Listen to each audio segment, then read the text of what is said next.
Hi, I'm Keegan, and this is A Bunch of Gamers. This is our 162nd episode of Werewolf the Apocalypse 20th Anniversary Edition. Settling in. I'm going to go around and have my players introduce themselves. I'm Tyler, and I play Kyle, also known as Guards the Low. He's a Philodox of the Children of Gaia. Hi, I'm Sam. I play Cora. She's an Aruna in the Geta Fenris. Hi, I'm Adam. I play Mark Guides the Fallen, and he's a Thurge of the Children of Gaia. Hi, I'm Sean. I play Zeb Speaks-in-Sweet-Whispers. He is a Theurge of the Silent Striders. Hello, my name's Thomas. I play Dimitri Howls-In-Memory, Lupus Galliard of the Bone Gnawers. Last time, the packs had rushed off to face the various worm creatures that were threatening the Sept of the Green as the concordant about the perfect child had come to its conclusion. Fighting a three-headed Nexus Crawler as the land around them shifted and changed, they found themselves victorious, though injured, before returning to the Sept of the Green and giving a heartfelt goodbye to young Bites the Hand That Feeds, as the Silver Pack took the young child away, kicking and screaming. The packs then returned to the Sept of the Sacred Stone, taking about a week to rest and hearing news such as the fall of Steel Mountain and various other septs that were attacked during the Concordant. As you have rested at the Sacred Stone, it's been about a week. What would y'all like to do? Do you want to spend any time training? The moot will be coming soon. The date of the moot will be May 15th, so if you have any renowns you want to learn, that will be the time or renowns to be recognized. That'll be the time to get them recognized, etc., etc. I would like to start off the downtime with learning a rank 2 gift, and then I do plan on getting my renown recognized at the moot. Alright, sounds good. Anyone else? Okay, so with the training that I would like to get done, it's gonna take 11 weeks. Damn. Yeah, because I want to boost Dexterity from 3 to 4, Stamina to 3 to 4, and Primal Urge to 2 to 3.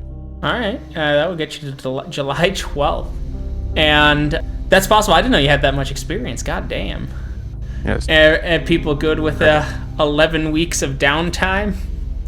I suppose. So I have 30 experience to spend. I am looking for... Okay, so we were looking at about 11 weeks. Yes. I would like to up my athletics, my brawl, and my intimidation. That gives me 10 weeks of work. Okay. No, sorry, 9 weeks of work. The next time I have 2 new gifts that I want. Kyle is going to be learning the gift Mental Speech. And outside of that gift, probably just... I mean, realistically, I suppose trying to earn talons so that we can pay moon bridges when we need to. Because I think we used up a good chunk of them. Yeah. Alright, yeah, Keegan, I'll probably follow the same kind of thing that Tyler did. I will purchase Gnosis 8, the rank 4 gift Spirit Drain, and then I'd like to learn 2 rights from the Rite Master here, Rite of the Moon Bridge and Rite of Cairn Opening. Okay. And with the remainder of that time, since I'll still have 5 weeks after that, it will be doing the same thing as Tyler, probably trying to do Sept duties and help, and earn talents. Perfect. So, because, Kyle, before the moot, you are approached by Julia Silverscribe. She comes up to you in the Bond as you're, doing some training, things like that. She goes, "Guards low." Silver Scribe, how are you? Good. I wanted to talk with you, if you don't mind. Of course. It's been some time since you've been here, and many of our tribe have left, and so I wanted to talk to you about trying to preserve some of the rights of our people here, to try and learn some Child of Gaia rights that would be appropriate for your auspice. I suppose that is something I've slacked in. I sadly only have one that I could teach you, but there's some at Unified Heart that you could learn if you decide to go there, but the Rite of Resolution, I feel, would aid you in your Philodox duties, as well as the Rite of Anger's Purge, as you're starting to become a Garu of great renown, that rage will burn hot in some of our warriors, and it might be to you to bring it down. No, you're quite right. I've relied on my gifts in the moment to handle such things, but having a more permanent solution for those that seek it would be wise. Have you and Cora been looking for ideas on what to send some of the Fostern off to investigate? You're both Athro, right? The moot's coming up, so they'll probably be looking to you to try and figure out what to do near the Sept grounds, or any kind of information you have. Kyle is going to sigh and look down and kind of rub his temple, be like, we have had so few responsibilities being at a Sept. Thank you for keeping us from failing in front of everyone. Yeah, no problem. And Mark's around? Yeah, he's here. I think he would benefit from some rites as well, to help preserve the tribe's traditions. There's been some upheavals since your concordant already. Which ones do you mean? It seems that a Garu known as True Silverheel from the East Coast, he started taking direct control of the tribe here in the States, becoming more of a leader. He's been making proposals and talking. He's done speeches of how the children of Gaia should abolish all of our own camps as an example to the Garu nation. That how can we expect to fight as one tribe if the children of Gaia find themselves divided internally? There's been some pushback, but others have started to embrace the message. That's a shame, because it's a fairly foolish message. What makes you say that? We are not the same people. You and I, me and Cora. The Sept leaders here and at Five Mirrors. If we try to unify in a way that erases culture, what people believe in, what they fight for, then no one will join us. It's part of the failure that we as a tribe have had, likely since our inception. We take the name Children of Gaia, but by taking that name, it doesn't imply that all Garu are Children of Gaia. It instead implies that they aren't, that it is ours, that we are separate. And the tribe has been around long enough to have our own culture, as you've put forth. No tribe will join us if they have to lose their culture. True enough. Either way, I'll try and find Mark, see if we can teach you. One more thing. It is an invitation, but if you have the time in June, I would suggest going to the Sept of the Unified Heart. There's going to be an impressive rite held there during their moot during the full moon, and your pack mates are welcome to join in the rite, but it is a Child of Gaia rite, and thus they would not be permitted to learn it. But it's really all I can say. It is something to be experienced, not really explained. Okay. Yes, assuming some great worm terror does not fall upon us, then I don't see a reason not to go. I've neglected some of my tribal duties. Good chance to remedy that. Thank you. So, as things start to move ahead, you guys training, things like that, or Zeb, before the moot, you approach the Master of Rite, Teresa Fate Dancer. I would like to learn a few rites from you over this time, mostly because I foresee I would like to learn how to open and close a cairn. Mostly close them, because I feel that's the way the nature of the war might turn.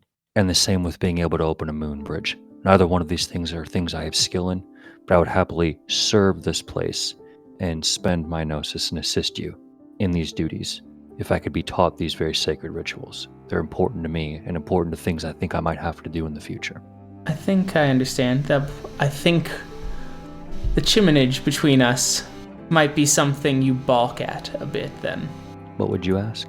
I would have you and your pack officially join the Sacred Stone. Don't you think it's time? You cannot be en route forever. No, it's time. And I think especially for the two lads, they need a place to call home. And it's a bad example for them. True.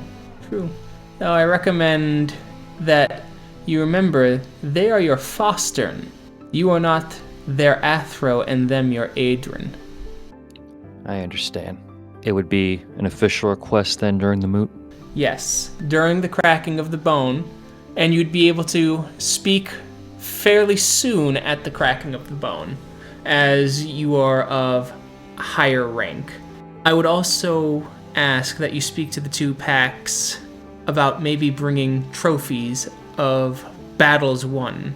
We will be performing a rite to awaken the kissing camels, and offering trophies of victories in the past in thanks to it.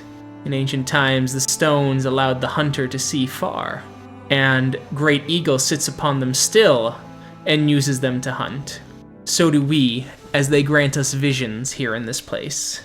Understood. We have been lacking in that contribution. I'll see to it. Thank you.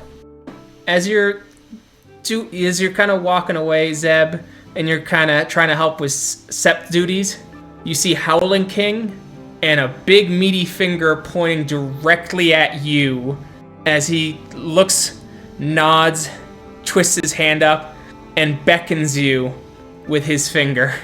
I'll walk over. What the fuck was that? Two things. First off, I didn't want to leave it lie, and I wanted to do something. Carson thinks he's ahead of the game, and I don't think he is at all. Second, and no offense, as completely out there as that dude was coming in here, if there was any possibility that either one of us were being manipulated still, it would have been lifted right away, and we would have known it. It really helped. Just I got it. I'm sorry. Jesus Christ. Yes. Color disappeared. Some random fucker grew a gun in his pocket and held up a bank, and then this idiot jumped through the window, popped a few shots into him, and then ran off like the lone goddamn ranger. I had a similar experience. Whatever the wolf thinks he is a vigilante and makes his world that way. Yes. I wanted to find out. I understand the risk it plays with kin and things we do in the city, but I don't know what else to do now other than to try to find fuckers either as deranged or as powerful to offset what's happening right now. Okay. Well, they did get back to me. Your wolf. Okay. And I'm not liking it. Well, I didn't expect good news. He came back. The whole world went gray. I found myself in a bar. It was a speakeasy, which, funny enough, we have him around the city, so he didn't have to bend reality too far. But had fucking single glass scotch, and he was disheveled as shit, smoking a cigarette. As you see, kind of like his Howling King's color drain out of him for a second, as he looks almost monochromatic, but not quite. As he goes, and he looked at me in the eye, and he looked a bad sort of way, and he said that it was a conspiracy. A goddamn conspiracy. One that could go all the way to the top. Whatever the fuck that means, as the color returns to him. It sounds like there's 3 parts to this conspiracy, though. A doctor, a banker, and an engineer. We knew about the banker after the actions taken against Steel Mountain. Great.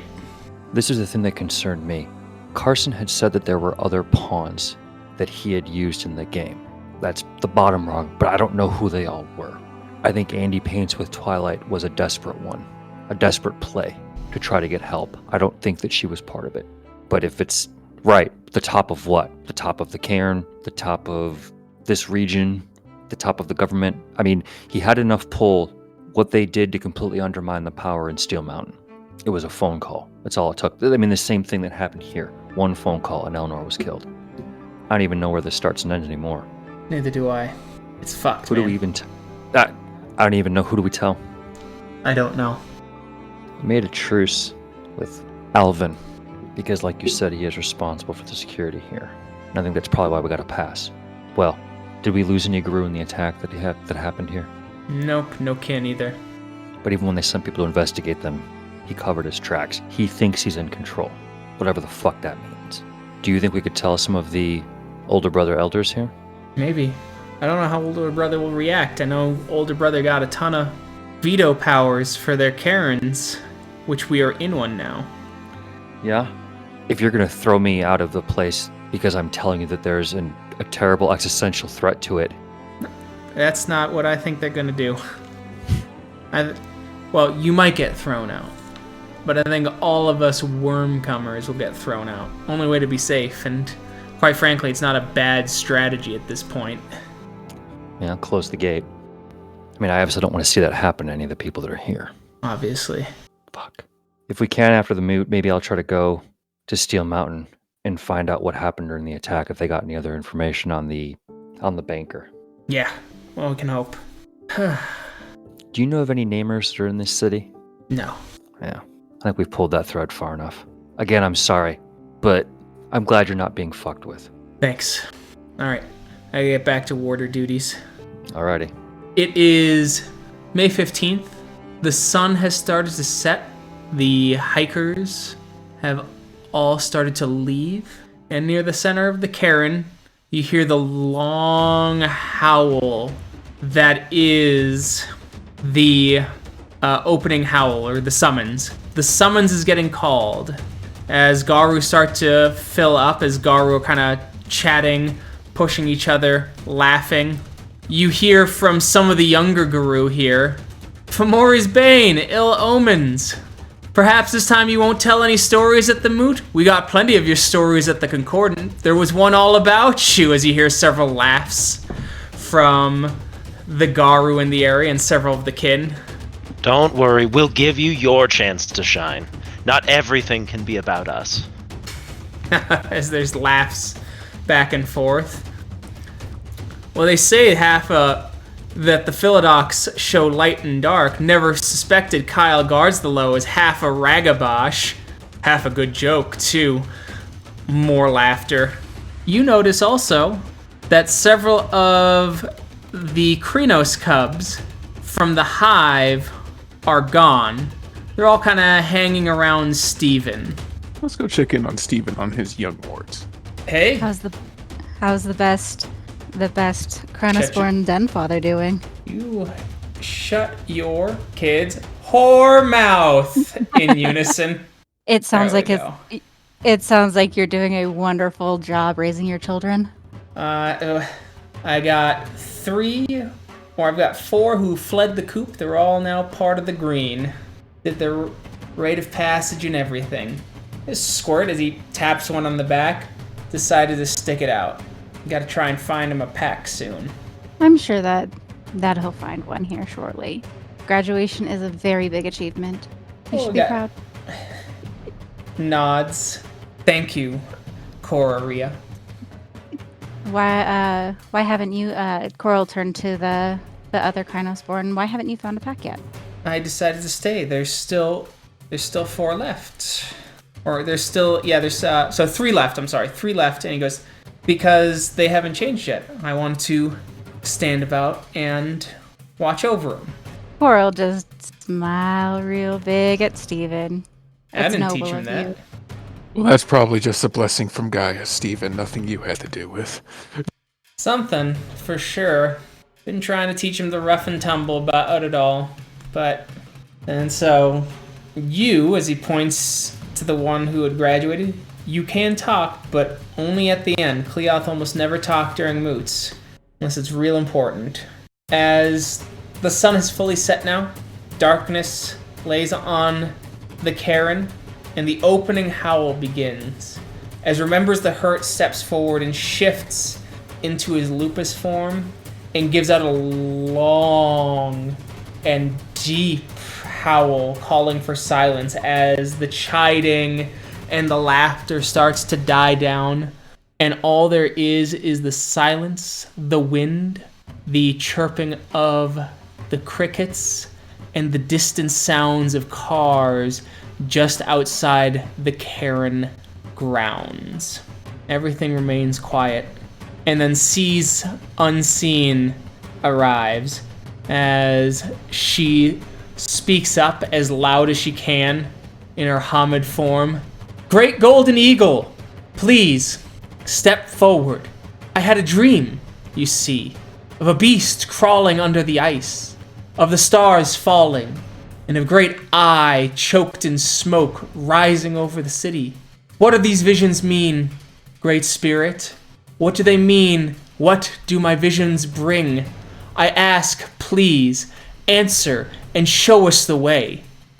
Silence as she grabs into a bag and she casts some bones. The bones speak of danger.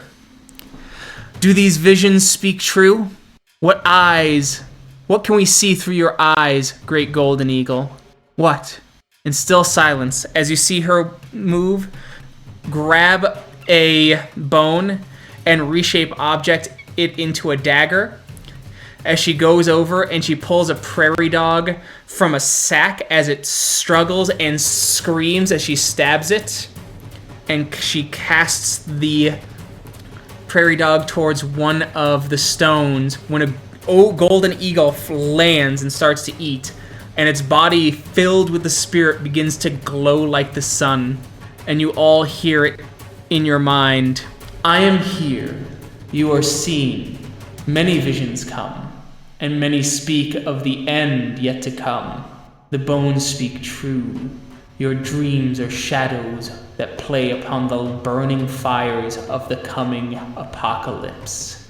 They will cast more and more shadows, and you will see more. New spirits will be born soon, and you must placate them or face your doom alone. Sees Unseen nods and bows gratefully. Thank you, Great Golden Eagle. We thank you for your arrival.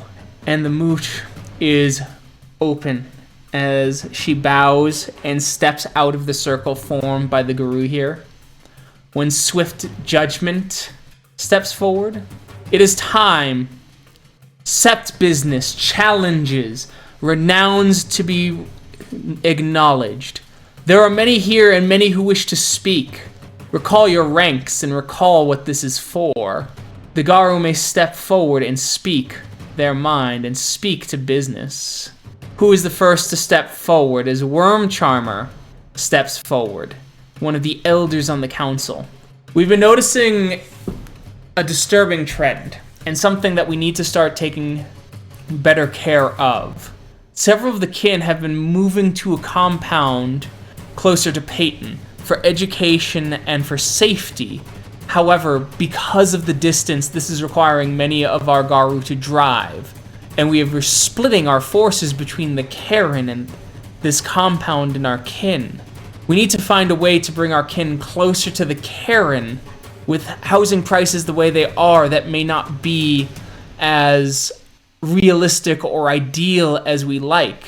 And certainly we have the apartment complex coming to us from the same William Grows-Matrices, which we are all thankful for. But this new compound, we believe it is too far and is becoming a distraction, or it is detracting from what we can achieve. We need to have discussions soon of what this means for our kin and what we should do about our kin. The Truth Catcher speaks. Do any have words? Thoughts? Worm Charmer will bring this up more in the future, I'm sure, Honored Elder, for it is a great thing to think about. And the kin there have been safe and have been avoiding the worst excesses of the CSPD, as it is outside of their jurisdiction as well. Silence. Next steps up Teresa Fate Dancer. Remember, we are to celebrate the stones at the Kissing Camel. Bring trophies to sacrifice of prey or of great enemies. We shall destroy them and gift the spiritual gnosis in our memories to the great spirit that allowed us to hunt.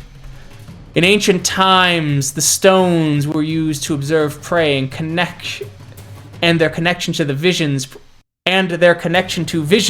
protect the Sept. We will be doing this right before the revel, after the songs and stories. Remember this. This is all I wish to say. Alvin Stormchaser speaks up. I've noticed that we have been lax in our protection of the Karen. As you hear some growls and see Howling King starting to shift. Not what I mean. We have been focusing most of our guardians on the east and southern portions of the Karen, as those are the parts facing the city proper. Because of this, I feel that we have laxed in our patrols to the north and to the west. I would like to speak with several of the Arun tonight and have a discussion here before you all about what the proper course of action is in terms of protecting the Karen. The truth, the truth catcher nods and acknowledges. Swift Judgment says, Aruns of Athro or higher, or Ragabosh of Athro or higher are welcome to this conversation to speak of plans. As Howling King stands up, we lack guardians, and we have been so protective of our kin we haven't allowed any of them to start patrolling in earnest. To solve this problem, which I think is a problem, is to reduce the number of Garu on the south and east, bring in kin with concealed carries, and have some Garu occasionally moving to the north and the west.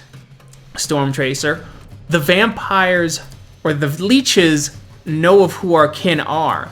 If we have any kin attacked on that side or any leeches trying to observe our behaviors, we'll notice that influx of kin. It will tip their hands. Now, we do have peace with them, but I don't want to telegraph everything that we are doing to them. Bloodwind, let them watch. If their peace is as true as you say, they will do nothing. If it is flimsy as you fear, we now have a better idea of what we are dealing with, and we can battle with more confidence and a surety against them. I agree with Bloodwind, actually. If we are showing our hand, so be it, but we've had the attacks during the Concordant come from the less patrolled sides of our Karen. They do need more guardians over there, and he is right. If the leeches are honest about about the peace that they're offering, then they won't do anything. If they're not, then they've thrown the first stone, and we are well within our rights to defend our land. As Stormchaser goes, correct, and if they were the only problem, I would agree with that, and I should have phrased it better. While concealed carry is mostly legal in the state, if our kin are being harassed and caught with concealed carries, especially with what happened to poor Eleanor, then we could have another incident on Karen grounds involving guns. Bloodwind growls and goes, then we kill the police who dare attack our kin. Stephen breaks through the silence of the moot going, fuck yeah, Bloodwind, as the truth catcher looks, and Stephen nods as he loses some honor for speaking out of turn at a moot. But it seems I'm outnumbered here in terms of what is believed. I'll acquiesce to what you think is right, Stormchaser says. I don't know the concealed carry laws here, mostly because I wouldn't know how to use a gun if it looked me in the face. But if our kin are following the law, I say this hesitantly, but for the most part, they would not be hunted down into our Karen. And past experience says that we have no problem killing the police officers that threaten us. So I don't see the problem.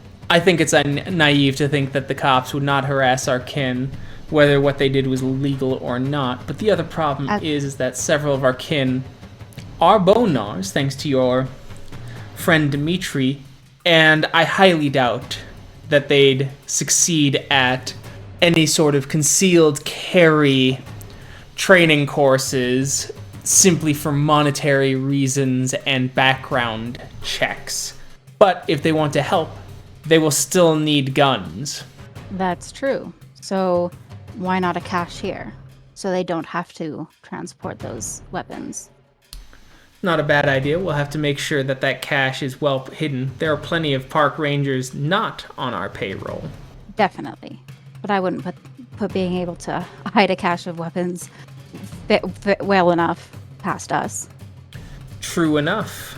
As the topic is adjourned, there is a bit of quiet as the Garu start to wait, as some of the younger Sept members start to twitch and get ready to stand up. Kyle will step forward. All right. During the Concordant, I spoke to the Margrave, of course. But part of what ended the Concordant so quickly was a deal we struck. And for whatever reason, perhaps he assumed that I would not speak of it, but he made no restrictions on me doing so I will speak of it in full. He wanted me to ask this Sept and put forth that we ally with and open a moon bridge to one of the Shadow Lord Septs in Mexico. And he asked that I mean it, that I actually fight for it, and I plan to. He also asked that I not give up if it was rejected once, that I do in fact try to pursue it in good faith, and so I shall. Swift Judgment goes, an interesting proposal. How do you plan to sell this to us of older brother, especially the Shadow Lords of, South or Central America have not been kind to older brother or the people or the tribes of River Serpent in the past? You are right, but I thought on it during the Concordant and felt that it would help strengthen our Sept, in particular with what has happened post-Concordant. There have been rumblings that it was a mage that helped weaken Steel Mountain, and namers are something that we are ill-equipped to deal with. Finding a Sept, particularly one that opens us up, yes, to the south, but allows us to travel a grand distance, would allow us to seek out those who had more experience, and to rely on them for things that they do in fact know better than we do in.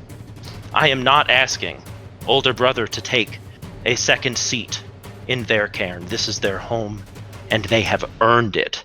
But I do fear what could happen if a force we have not reckoned with properly were to influence us here. I see. Then I ask you, do you have a Shadow Lord Karen in Mexico in mind?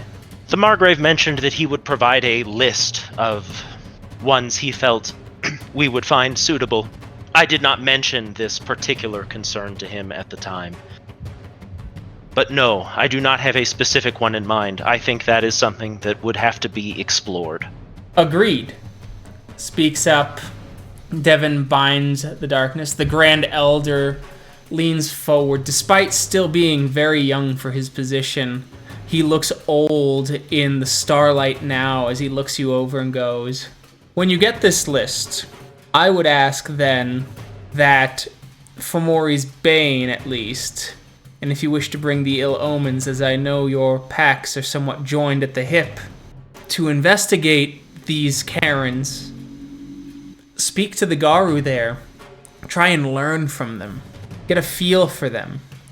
They will likely be putting on their best face, and I need you to look past the mask and see the guru underneath it, and then give us your honest answer of which one would be worthy of joining to our Karen via the Moon Bridge. I'm happy to accept that as part of Fomori's Bane. And of course, I'll leave it to Zeb to speak for the ill omens. To that end, elders, I Speaks-in-Sweet-Whispers, called Abyss Walker, hereby request official membership in this Sept for the ill omens, and the warriors in my charge, Dimitri Howls-In-Memory, formerly of Winterfang, and William Grows-Matrices, formerly of Steel Mountain. And in good faith to the service this cairn, I offer something dear to me, and Zeb will pull out the horn that he had when he faced off against the first Ronin. A makeshift weapon I used to draw the blood of the first Ronin, in a time when I achieved a great artifact. I offer it to the Cairn here as something powerful and important to us and to me. As you present it and they take it, Devin takes it from you and goes, "The gift is accepted, and your entry into the Cairn is equally accepted." Zeb will bow. And out of character for everyone, including Kyle, this is the time also to call for wanting your renowns getting recognized. Also renown, please. Yes. Yeah. So, guess you're doing that. So we'll do Kyle, since this is his turn. I just want to say I love the imagery of Kyle just like speaking so eloquently, and then also renown, please. Renown, please. Renown, please. It just makes me smile. All right, Kyle. And this is for your Wisdom. wisdom. Kyle guards low, one who walks the umbra to seek the stars, riddle master, he who has spoken to the great sun, the great wind rider, to the lady of the night, the emerald mother, to the shrouded wanderer. You are now seen. Your wisdom has been recognized. And for now, he has made greater in his tribe, his sept, greater among the people everywhere. Let this be known of Kyle Guards the Low. Yay! So, How? you guys will have to step up and bring it up to the elders. Zeb will step up next. I have faced the worm in battle. I have been reminded of my sacred duty by the Philodox and my close friend time and again. And I seek to be recognized for glory and for honor. Zeb, he who walks with the spirits, battles them with his spirit alone. He whose claws rend the Nexus Crawler, and who stands up and speaks for a child. Your honor and your glory have been recognized. And know this, he is made greater in his tribe, his sept, and greater among the people everywhere. Let this be known. Ark will approach. Okay. And give his formal title and greeting and seek the recognition of his glory. Your glory is recognized as they speak of your battles, your claws, your fangs, cutting through the creatures of the worm. Julia Silverscribe steps up and goes, "I'm sorry, I meant to say, it seems that the activity at the Heinrich's warehouse near the airport has been suspicious. I believe several Fostern should be able to look into it and bring more information to the Sept. There might be glory to be had for those willing to look." Steven steps up and goes, "I've heard that the police have been harassing Kin again. It sounds like they have an informant. This might be a good job for a Ragabosh to look into." Yeah, Dimitri will step forward and say, "I would like to have my renowns recognized, and I would also like to challenge for the rank of Athro. Your renowns are recognized. I would like to challenge Silver Scribe for my rank of Athro." And it is recognized. Very well. Dimitri Howls-In-Memory. As you are well aware, I am of the children of Gaia, and it is our duty to make sure that the Garu form or have peace. And peace is incredibly important for us. And this means that we must go to those that have harmed us and that we have harmed in return so that they can finally end their grievances. That we extend the olive branch, so to speak. And so I have heard things and rumors from the Concordant And so I would call on you, Dimitri, within the next 2 lunar months, so in 2 moots, seek Terrence Harden Judge. Find out all you can about him from his allies and from the spirits, and compose an epic tale of his life and his heroism to soften his heart and end the rivalry between him and your pack. Thank you, Silver Scribe. I accept this challenge. You all see, I'd call him young, but he is older than all of you, but younger in terms of being a Garu, is excuse me, is Jacob Visions in Battle. Steps forward and says, I wish to challenge Seas Unseas to the right, or I would like to challenge Seas Unseen for the right to be alpha of our pack. It is agreed. The Master of Challenge arrives, looks at them both, and goes, very well. The challenge is this. You will have to show your knowledge of the Garu and of spiritual lore. You've come to us late, Jacob, and so you've had to learn much, much more swiftly. An alpha must know these things. They have their back and forth, and Jacob fails. He gets angry, but he does bow his head in the honorable surrender. Other challenges are given, specifically for alpha of packs or of slights that happened over the month. Things finally slow down as the cracking of the bone is starting to slow down. Kyle will speak up once more. I forgot to mention there is also something for our foster to look into. There have been tales in a park downtown that there have been sightings of specters and the deaths of a few people. We suspect it may be worm-related. It is then that things go quiet once again, and winds of a bitter song arrives. As he gives a howl for silence again. This is the story of the shy winter, when the snows dried and the land grew parched.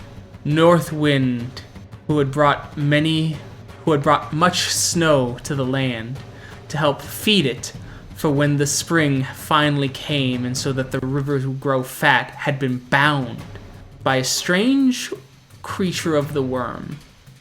It had watched the brothers in the time before the Wormcomers, and used their secrets against them.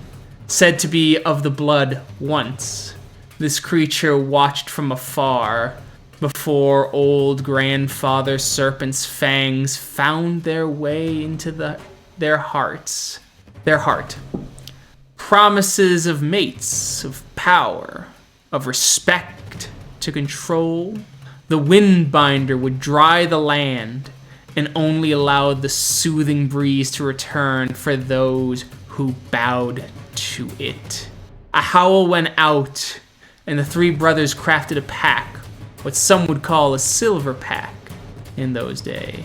The packs entered the Umbra and performed 7 great labors, shattering through gates of the Umbra through the near realm, and some even say the deep Umbra, until finally their path drew them to the abyss, where all lost things go, and found an ancient fetish, long since forgotten, crafted with the aid of the Pharaoh before the wars of rage ravaged the rest of the world. They returned with it, and with this powerful fetish, cut the bindings and the threads and released the wind. And then they attacked, and the Windbinder laughed with its dying breaths, claiming that the Dread Father had shown it a vision of the future, that they'll wish they could bind the wind as easily as it could. And our people did learn that lesson when the Storm Eater came during the Second Wars of Rage. We lost much to be united as a nation. We almost lost much again to tear it apart. These are the nights to remember those tales. The worm can bind the wind because it corrupts the world. It shatters mountains it poisons the air. We bind the wind through sacrifice and through our greatest heroes. We build nations through sacrifice and destruction. It builds nations in greed and through lust of power. We must not sacrifice as much, build as great, and avoid the taint of the worm and all of its false promises all the same. Remember the tale of the dry winter, for the winter grows warm again, and the worm plans to bind all of us in threads of smoke and poison. The tale ends, and you go to the Kissing Camel. As you enter the spirit realm, and several are asked to join in the rite of spirit awakening. I'll help out with that. Zeb has the right, so he will join. Oh, it's a right. I don't have it. Well, no, you can join. You can join a rite even if you don't have it. Okay. You just I can't will be help the out with rite that. master. Yeah. Okay.